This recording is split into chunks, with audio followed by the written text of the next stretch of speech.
Hey guys, welcome back to the channel. Sorry. What? I moved the mouse all the way up here. Okay.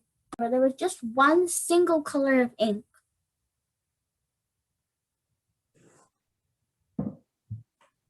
As the ink spread, its chemicals separated. The paragraph. It's what happened to the ink. First, some of it dissolves into the water. Don't keep track of this stuff, okay? Hey guys, welcome back to the channel.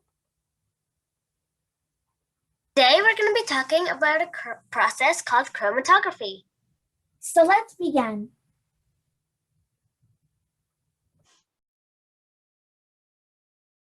My mouse. Come on. This is like the 5th blooper. Sorry. Water is called mobile phase, meaning it helped the ink move across the paper. The paper itself is called the stationary phase. Unlike the water, it didn't move. As the inks... Darn. Can you cut that? Okay. I can't. Okay, cannot do that? Okay, well. Go back. Over. Hey guys, welcome back to the channel. Today we're going to be talking about chromatography.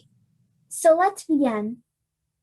Do you ever imagine yourself as a scientist? Maybe you'll discover a new thing or even win a prize. You could become the world's greatest chemist, like Marie Curie. If so, today's question might come in handy. We're learning about a process called chromatography. What even is chromatography? It wasn't letting me move. Don't blame me. Go. Hey guys, welcome back to the channel. Today we're going to be talking about chromatography. So let's begin. I can't go. I have to click the continue button on my screen. Blooper.